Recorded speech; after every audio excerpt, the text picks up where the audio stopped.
సాగరయ్య సూర్యుడు ఉదయించగానే చేపల సంతకి వెళ్లి తాజా తాజా చేపలు కొనుగోలు చేసి ఊరంతా తన సైకిల్ మీద బుట్టలో పెట్టుకుని తిరుగుతూ అమ్ముతాడు. ఈ వ్యాపారం సాగరయ్యకు చాలా ముఖ్యం. ఎందుకంటే సాగరయ్య వాళ్ళ తాతల కాలం నుండి ఇదే వ్యాపారం కనుక అందరికీ ఆ తాజా తాజా చేపలమ్మి ఆనందపడతాడు. తూకం చూసినా ఎక్కడా తేడా రాకుండా చూసుకుంటూ ఉంటాడు సాగరయ్య. కాని ఆ రోజు తేడా వచ్చింది. ఎక్కడా తేడా రాకుండా మాట రానివ్వకుండా చూసుకుని జాగ్రత్త పడే సాగరయ్య ఆ రోజు ఏం చేశాడంటారు? కథలోకి వెళ్దాం. రోజులానే ఆ రోజు కూడా సూర్యుడు ఉదయించగానే తన సైకిల్ తీసుకుని చేపల సంతకి బయలుదేరాడు సాగరయ్య. కాని ఆ రోజు సాగరయ్యకి కొంచెం నలతగా ఉంది. సంతకు వెళ్లడానికి పక్క సందులోకి వెళ్తూ ఉండగా సైకిల్ చైను ఊడిపోతుంది. అది పెట్టడానికి ప్రయత్నించాడు కాని అవ్వకపోతే పక్క నుండి వెళ్తున్న రామయ్యని సాయం అడిగాడు సాగరయ్య. నేను పెడతాన్లే, నువ్వెళ్ళి ముందు నీ వ్యాపారానికి చేపలు కొను. ధన్యవాదాలయ్యా అంటూ సైకిల్ మీదున్న బుట్ట తీసుకుని సంత దగ్గరకు వెళ్లాడు సాగరయ్య. అక్కడ ప్రతిరోజు ఉదయాన్నే జాలర్లు తీసుకొచ్చిన చేపలు, రొయ్యలు అమ్ముతారు. చాలా తాజాగా ఉంటాయి.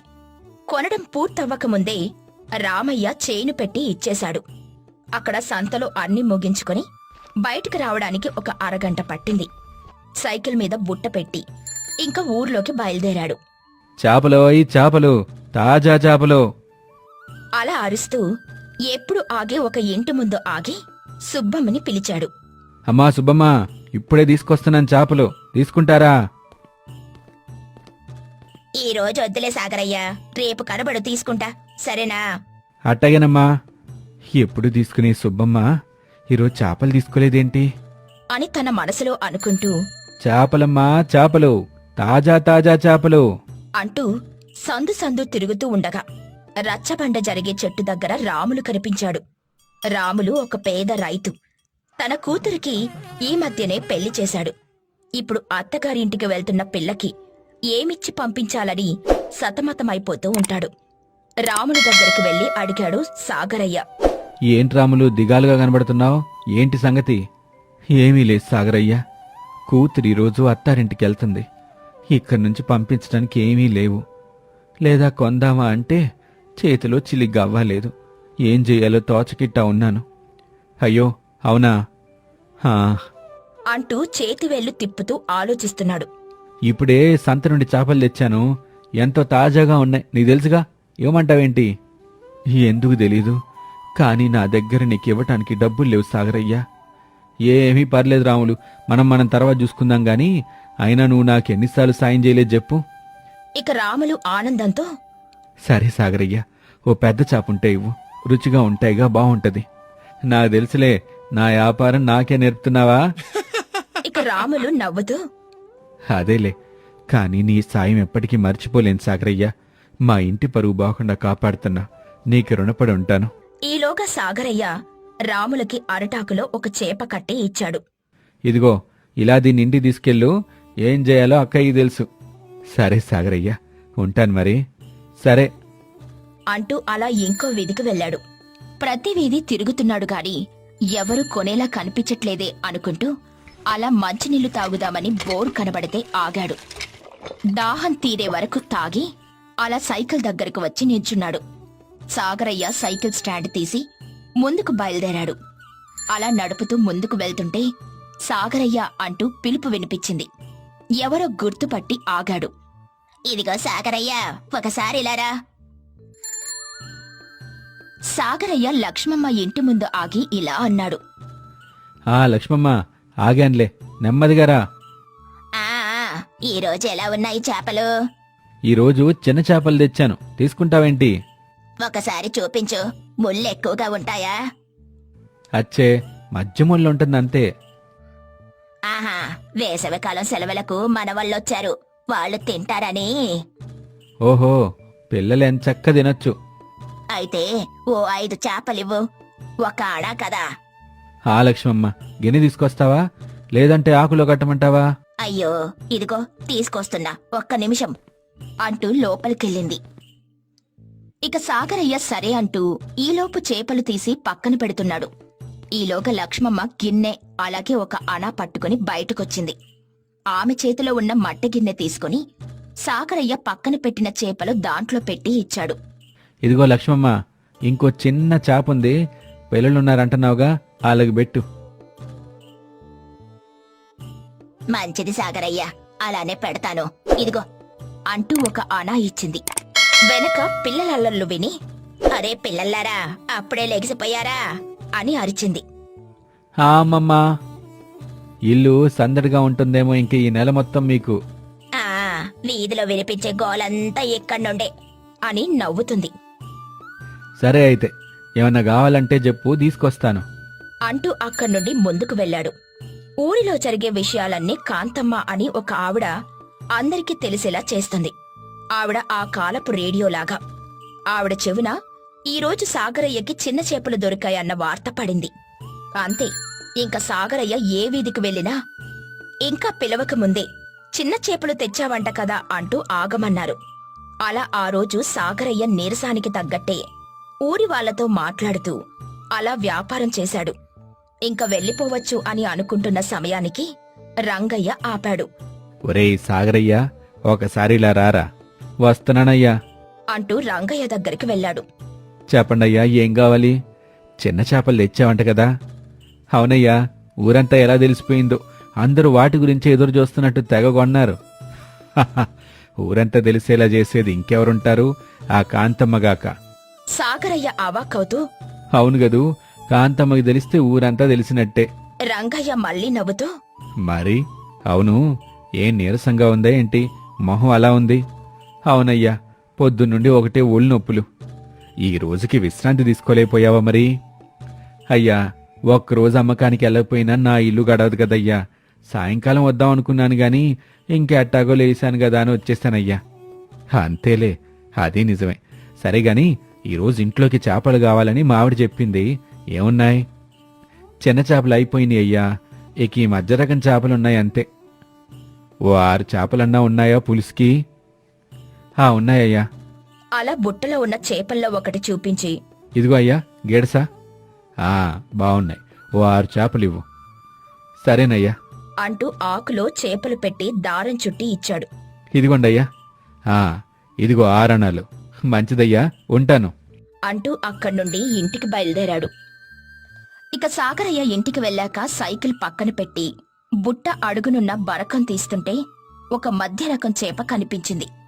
ఇంకా ఒక చేప మిగిలి ఉండడం చూసి ఏంటి ఇంకా ఒకటుందా అని అనుకున్నాడు.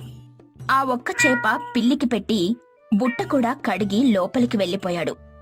ఆ రోజు వాళ్ళావిడ సరసం చేసిన వంట తినేసి ఇలా అన్నాడు.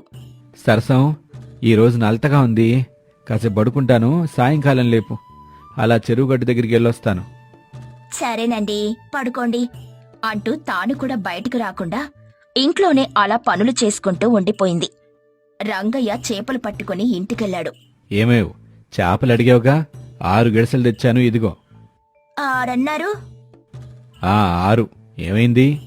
ఇదే ఉన్నాయి. సాగరయ్య దగ్గరేనా, ఇంకెవరి దగ్గరైనానా? వాడి దగ్గరే తీసుకున్నాను. ఏమో మరి ఏమైందో. చేపలు బాగున్నాయి. ఎంతవి? 6 అణాలు.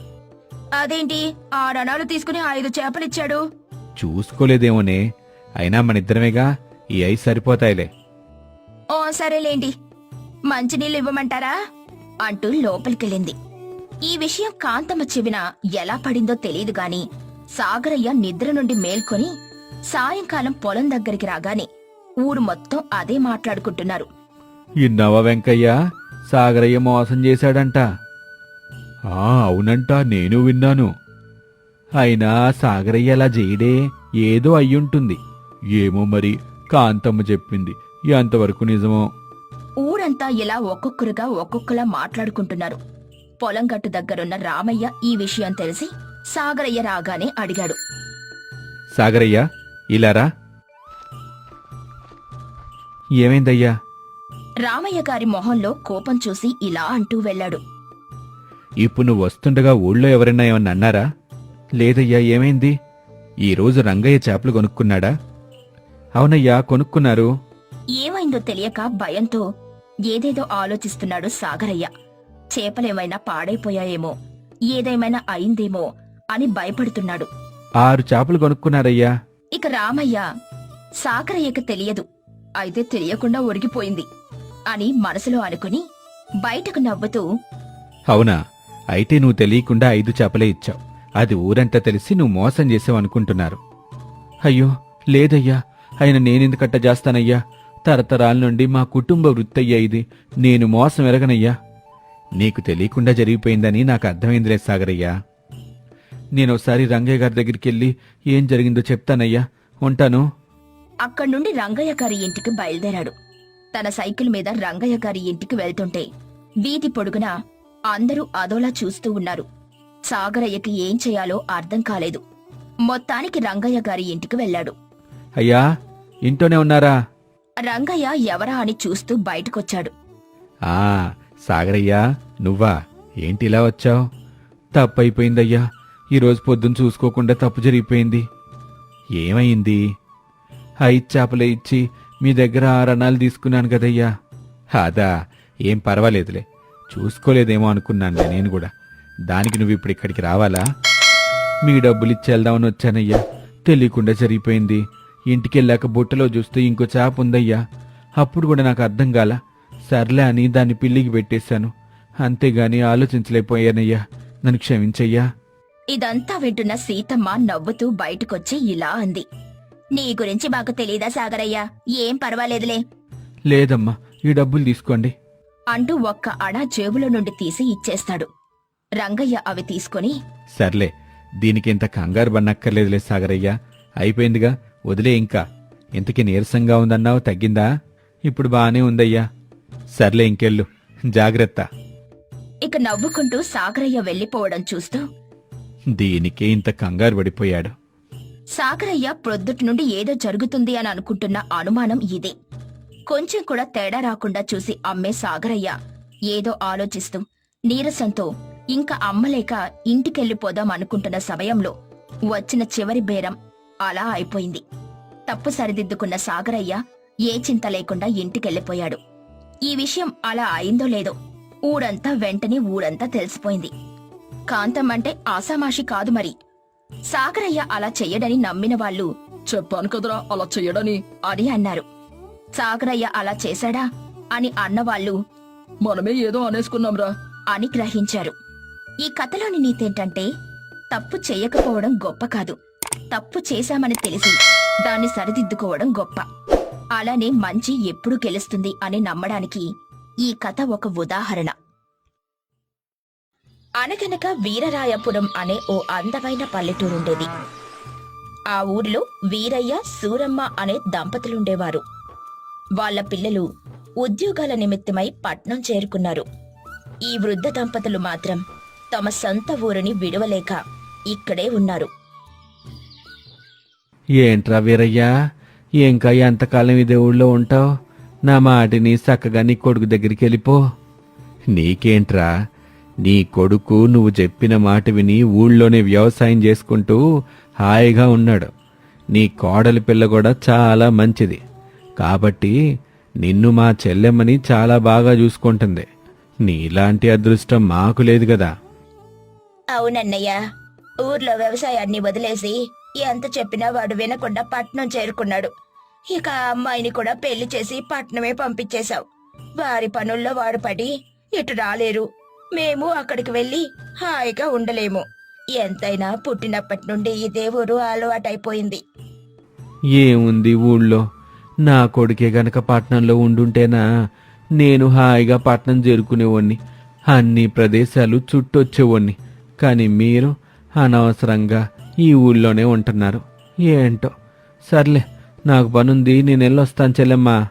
అమ్మా, నీకెప్పుడైనా ఒంట్లో కాస్తంతగా నలతగా ఉంటే నా కాళ్ళు, అదేనమ్మా వరుసకి నీ కూతురేగా, సాయం అడగటం మర్చిపోబాకు అంటూ అక్కడి నుండి వెళ్లిపోతాడు నాగయ్య. అన్నయ్య చెప్పిన మాట కూడా సబబుగానే ఉందండి. ఇంకా ఎంతకాలం పాటు మనం ఇక్కడే ఉండిపోతాం? ఇప్పటికే మన ఓపికలు నశించిపోయాయి. మనకు నచ్చినా నచ్చకపోయినా ఇక మనం పిల్లలపై ఆధారపడాల్సిందే. నాకు కూడా ఆ విషయం తెలుసు. కానీ ఇంతవరకు మనం ఈ ఊళ్ళోనే ఉన్నాం. సూరమ్మ, ఇక నీరసించిపోయినప్పుడు వాళ్ళే మనల్ని అక్కడికి తీసుకెళ్తారులే.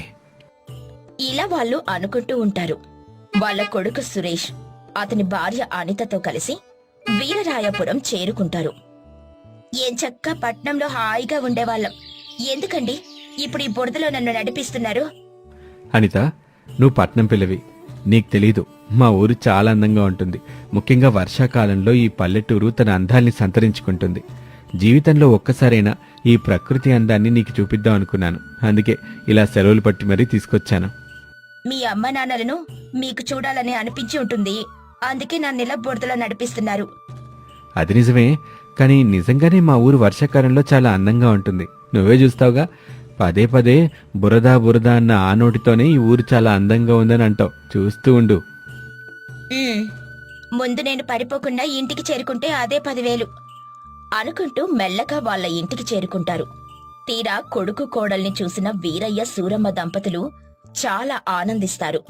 యారా సురేష్, ఈ అమ్మ అనిత బాగున్నారా? మీ ఇద్దరూ ఇలా చెప్పకుండా వస్తారని అస్సలు అనుకోలేదురా. చాలా సంతోషంరా. మీ అబ్బాయి ఈ ఊర్ని మిమ్మల్ని తెగ కలవరిస్తున్నారు. ఎప్పుడెప్పుడు వర్షాకాలం వస్తుందా, ఎప్పుడెప్పుడు మా ఊరు వెళ్దామా అని ఎండాకాలమంతా ఎదురు చూసి ఇదిగో వర్షాలు పడగానే సెలవులు పెట్టుకుని మరీ వచ్చేశారు. అవునన్నా, చెల్లి వాళ్ళని కూడా రమ్మని అడిగాను. బావగారు కూడా వస్తారని ఒప్పుకున్నారు. కానీ ఆఖర్లో ఆయనకి సెలవులు దొరక్క ఆగిపోయారు. అవునా, శ్రీవల్లి కూడా వచ్చుంటే చాలా బాగుండేది. సర్లే, మీరిద్దరూ వచ్చారు కదా, అదే 10,000. ఇలా పట్నం నుండి ఊరికొచ్చిన కొడుకు కోడలతో ఆ సూరమ్మ వీరయ్య దంపతులు హాయిగా గడుపుతూ ఉంటారు. అనిత, నువ్వు నాతో పట్రా, నీకు ఒక అందమైన చోటు చూపించాలి. ఈ బురదలో నడిచే ఓపిక నాకు లేదులేండి, హాయిగా పడుకుంటాను. మీ ఊరి అందాలేవో మీరే వీక్షించండి. అదంతా కుదరదు, నువ్వు కూడా నాతో పాటు రావాల్సిందే అంటూ వారింటి పక్కనున్న ఓ చిన్న నీటి చెరువు దగ్గరకు తన భార్యను తీసుకుని వెళ్తాడు సురేష్. నీకు తెలుసా, నేను శ్రీవల్లి కలిసి ఈ చెరువులోనే కాగిత పడవలు వేసేవాళ్ళం. ఏంటి, మీ ఊర్లో చెరువుందా? నేను గత ఏడాది వేసవి సమయంలో వచ్చినప్పుడు ఈ చెరువును చూడనేలేదే. ఇది వేసవిలో ఎండిపోతుంది అనిత. వర్షాలు పడితే ఇదిగో ఇలా నిండుతుంది. నువ్వు మీ పట్నంలో ఎప్పుడూ ఇలాంటి ప్రదేశాన్ని చూసుండవు. కనీసం కాగితపు పడవల్ని కూడా వేసుండవు. ఇదిగో నీకోసం కొన్ని పడవలు చేసి తీసుకొచ్చాను. ఇక్కడ కూర్చొని ఆ పడవల్ని నీటిలో వేయి. అంతవరకు బురదా బురదా అంటూ చిరాకు పడిన అనిత చిన్నపిల్లల్లా కాగితపు పడవలను అక్కడున్న గులకరాళ్లను నీటిలో వేస్తూ ఆనందపడసాగింది. వర్షం మొదలవుతున్నట్టుంది. పదనిత, మన ఇంటికి వెళ్ళిపోదాం. ఏమో అనుకున్నాను కానీ ఈ చెరువు చాలా బాగుందండి. వర్షం పడుతున్నా తడుస్తూ ఇక్కడే ఉండిపోవాలనిపిస్తుంది. ఇంటికి వెళ్ళాలనిపించడం లేదు. ఇంకా బాగుంటుంది. వర్షాలు ఇప్పుడేగా మొదలయ్యాయి. ఓ 2 రోజుల్లో ఈ చెరువులో తామర పూలు కూడా పుడతాయి. అప్పుడు ఈ చెరువు చాలా అందంగా ఉంటుంది. అవునా? అప్పుడు నాకు ఖచ్చితంగా కొన్ని తామర పువ్వులను తీసివ్వాలి మీరు. తప్పకుండా. ఇక్కడేంటి, ఇంకా మన ఊరి చివరున్న పెద్ద చెరువు వైపు వెళ్తే అక్కడ చేపలు పడుతూ ఉంటారు తెలుసా? మా ఊరి చెరువు చేపలు చాలా రుచిగా ఉంటాయి. అవునా? నాకు చేపలంటే చాలా ఇష్టమండి. రేపు చేపలు పట్టేందుకు వెళ్దాం. ఇలా అనుకుని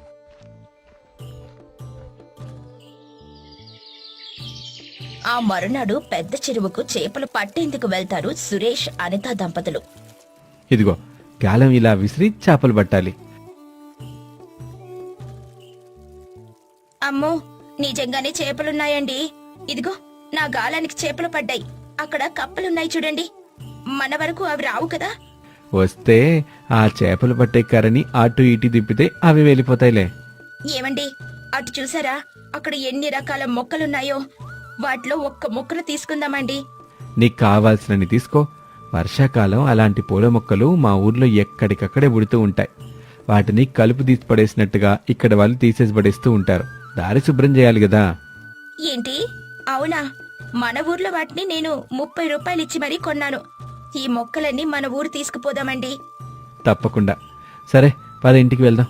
ఈ చేపల్ని కూర వండుకొని తిందాం. ఇలా అనుకుని ఇల్లు చేరుకుంటారు వాళ్ళు.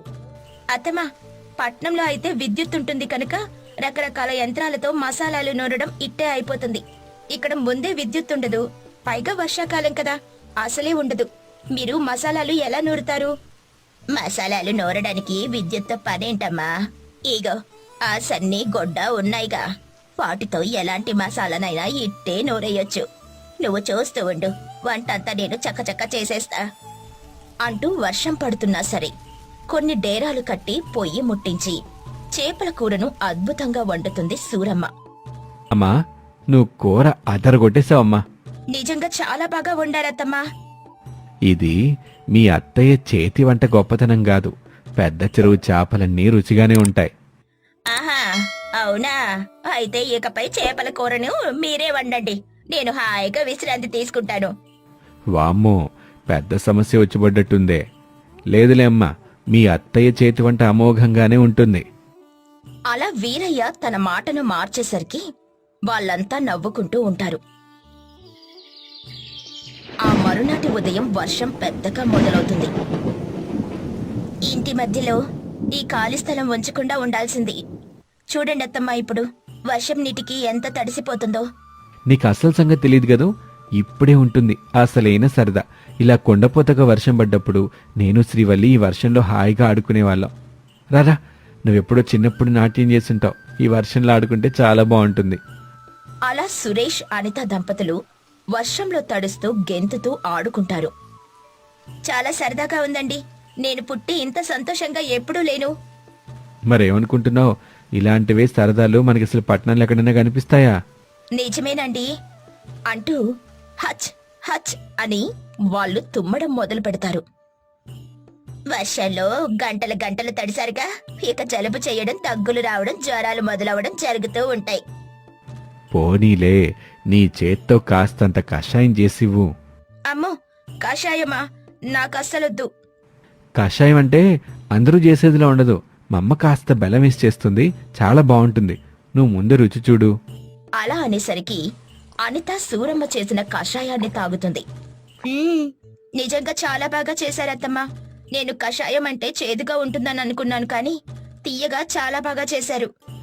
అంతేకాదమ్మా, మీ అత్తయ్య చేసిన కషాయం ఆరోగ్యానికి చాలా మంచిది. అన్నట్టు వర్షం తగ్గిపోయింది కదా, మన ఇంటి పక్కనుండే చిన్న చెరువు దగ్గరికి వెళ్దాం. అక్కడ బోలెడని కలువలు బుట్టుంటాయి. అలా అనుకుంటూ సురేష్ ఇంకా అనిత ఇంటి పక్కనుండే చిన్న చెరువు దగ్గరకు వెళ్తారు. అక్కడ బోలెడన్ని కలువలను చూసి అనిత ఆశ్చర్యపోతుంది. ఇదిగో నీకోసం ఈ కలువలు. అబ్బా, ఎంత అందంగా ఉన్నాయండి ఈ పూలు. వర్షాకాలంలో మన ఊరు ఇంత బాగుంటుందని నేనెప్పుడూ అనుకోలేదు. వదిన వాళ్ళు కూడా వచ్చినుంటే చాలా బాగుండేది. ఈ ఊరే కాదు, ఏ పల్లెటూరైనా వర్షాకాలంలో ఇంతే అందంగా ఉంటుంది. ఈ వర్షాకాలంలో కొన్ని రకాల పళ్ళు కాస్తాయి. ఆ పళ్ళని నాన్నగారు సాయంత్రానికి తీసుకొస్తారు. అవి కూడా రుచి చూడు. అప్పుడు మా ఊరిని ఇంకా పొగుడుతావు నువ్వు. అసలు పట్నం వాళ్ళకి ఇలాంటి వాటి గురించి కనీసం తెలియదు తెలుసా? అవునవును, అంతా మా దురదృష్టం. పోనీలేండి, కనీసం నేను మిమ్మల్ని పెళ్లి చేసుకున్నాను కనుక నేను ఈ ఊరి కోడలనయ్యాను. ప్రతి ఏటా వర్షాకాలంలో మనం ఈ ఊరు వద్దామండి. తప్పకుండా. ఈసారి శ్రీవల్లి బావగారు వస్తే ఇంకా బాగుంటుంది. సరే సరే, పద. నాన్నగారు వర్షంలో కాసే కొత్త కొత్త పళ్ళని తీసుకొస్తూ ఉంటారు, వాటిని కూడా రుచి చూసేద్దాం. ఇక్కడికి వచ్చేటప్పుడు బురద వృధా అనుకున్నాను, కానీ ఈ బురదలో నడుస్తుంటే ఏదో తెలియని ఆనందంగా ఉందండి. మీ ఊరిని విడిచిపెట్టి వెళ్లడం కాస్త కష్టమే మరి. అలా వర్షాకాలంలో ఆ పల్లెటూరులో పట్నం పిల్లైన అనిత అందమైన జీవితం కోసం తెలుసుకుంటుంది. ప్రశాంతమైన వాతావరణంలో పాటు అందమైన ప్రదేశాలు, రుచికరమైన వంటలు, ఇంకా అరుదుగా దొరికే పళ్ళ రకాలు పల్లెటూరి సొంతం. పట్నంలో కనీసం వాటి జాడైనా కనిపించదు. అలాగే మీ ఊరి అందాల కోసం కామెంట్ సెక్షన్లో తెలపండి.